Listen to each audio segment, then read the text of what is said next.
kalian pernah melihat di rekomendasi YouTube atau di FYP TikTok kalian video-video seperti ini?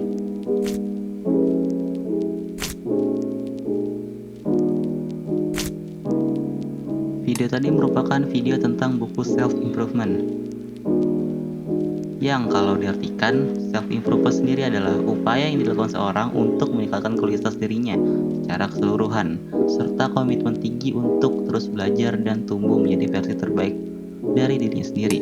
Tapi banyak orang yang mengira bahwa buku self-improvement itu wajib dibaca dan bisa mengubah hidup kalian. Kalau memang benar begitu, yaudah, mari kita bahas. Oke, pertama-tama gue yakin banyak dari lu bakal bilang kayak, Bro, lu itu gak ngerti apa-apa. Bang, gak usah sotoy ya deh. Woi, buku self-improvement itu udah buku hidup gua. Kalau lu bilang gak guna, mana buktinya? oke, kalem.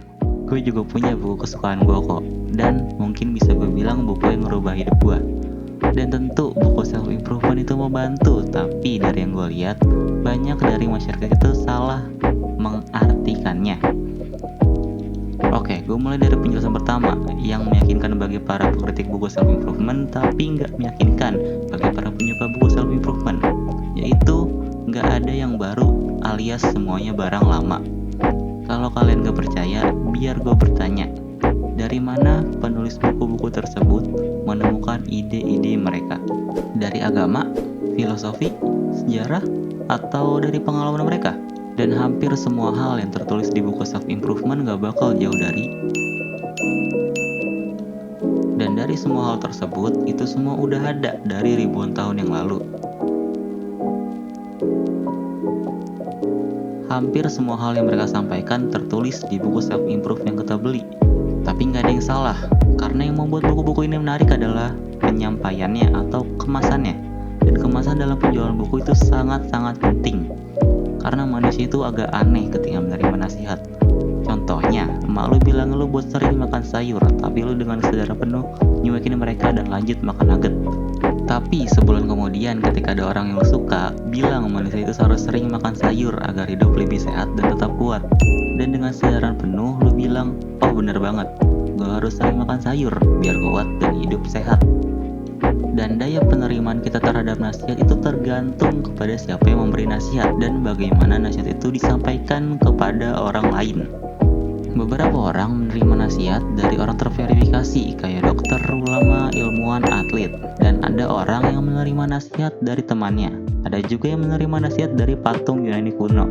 Self-improvement itu ada bukan karena sebelumnya nggak ada. Cuma belum terdistribusi dengan kemasan dan penyampaian yang menarik. Dan penjelasan selanjutnya mungkin jadi hal yang paling penting, yaitu ilmu-ilmu dari buku perbaikan diri itu simple tapi susah. Yang gue maksud di sini adalah simple buat dimengerti tapi susah banget buat dilakuin. Ngeliatin orang masang gas LPG itu kelihatannya susah banget, tapi ketika lo diajarin dan nyoba sebenarnya mah nggak susah-susah banget gitu loh. Dan self improvement itu kebalikan dari hal tersebut. Secara teori mengatasi kepanikan itu gampang banget sebenarnya. Lo cuma butuh tenang, atur napas saja. Tapi di saat lo di tengah hutan dan dikejar beruang, hal itu gue yakin gak mungkin lo bakal lakuin. Dan coba sekarang kita lihat apa yang ada di buku self-improvement. Seperti cara menjadi kaya, yang ditulis bukunya sebenarnya mudah. Itu bukan penemuan terbaru. Lu kerja, lu atur keuangan, lu beli aset, dan boom, menjadi orang kaya. Simpel kan? Dan sekarang coba lu lakukan langkah-langkah dari bukunya. Apakah sesimpel dengan 4 hal tadi? Dan semuanya yang kelihatan mudah tapi sebenarnya susah, itu karena self-improvement itu bukan masalah kepintaran, bukan masalah intelektual, tapi masalah emosi. Dan masalah emosi itu bisa kelihatan mudah banget, tapi susah banget buat diselesaikan. Kita ambil contoh lagi, seperti ngelamar kerja. Kedengarannya mudah, tapi pas dilakuin, ibaratkan putus cinta sama pacar. Kelihatannya gampang, tapi sebenarnya nggak segampang kelihatannya. Dan di saat semuanya kelihatan sulit buat dilakuin, disinilah penyampaian dan kemasannya bekerja.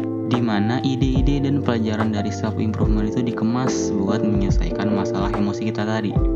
Kita ambil contoh, buku The Subtle of Not Giving karya Mark Manson. Kalau kalian cari tahu, chapter pertama dari buku ini adalah Don't Try, yang diberi nama berdasarkan filosofi dari Charles Bukowski dan menjadi inspirasi utama di seluruh bagian bukunya. Dan seperti yang udah gue bilang tadi, ide-ide dari self-improvement itu sebenarnya udah ada, tapi dikemas dengan penyampaian yang sangat menarik. Dan mungkin setelah lu baca buku tersebut tuh berpikiran kayak, wah bener juga ya, selama ini gue ngapain aja, dan itu bagus. Nggak ada yang salah, itu benar-benar ngajarin lu hal baru yang mengesankan, tapi cuma sebentar. Jadi gini, kemampuan buat terbebas dari masalah emosi, kemampuan buat mengeluarkan diri lu dari zona nyaman, itu nggak mudah, harus dikembangkan setiap harinya. Lalu buku self improvement itu ngasih lu tembakan motivasi buat mengontrol emosi keluar dari zona nyaman secara sebentar. Itu nggak akan berlaku secara panjang. Lu nggak akan secara ajaib langsung dapet ilmu dari membaca buku, nonton seminar, bahkan cuma nonton video kayak gini.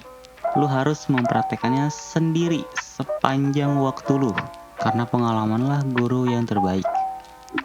Jadi buku self improvement pertama itu mengesankan, mengubah hidup, ngasih lu semangat buat ngelakuin apapun. Lalu hidup menjadi keras lagi dan lu beli buku self improvement lagi. Lalu hidup jadi mengesankan lagi, dan setelah itu hidup lu menjadi keras lagi. Dan beli buku self improvement lagi dan lagi sampai lu punya 20 buku 4 self improvement yang ketumbuk di meja lu. Cara nggak sengaja lu itu seperti terkena Izanami. Gue bisa baca buku tentang cara menjadi orang kaya, dan seakan-akan gue itu sedang berusaha menjadi kaya sambil rebahan setiap harinya. Dan inilah yang gue sadari setelah baca terlalu banyak ide-ide self-improvement.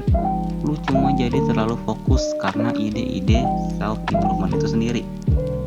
Dan orang yang awalnya beli satu buku dan mikir kalau hidupnya bakal jadi lebih baik, berujung membeli 25 buku. Jadi satu pangkat 25 buku. Dan kalau lu merasa buku self-help itu ngerubah hidup lu, ya lu gak perlu buku 25 buat ngelakuin hal itu. Lu cuma butuh satu. Ingat, cuma satu. Dan itulah alasan mengapa gue buat video ini. Dan kalau begitu, terima kasih sudah menonton. Tanpa basa-basi umum, mari kita akhiri. Nikmati kesunyian.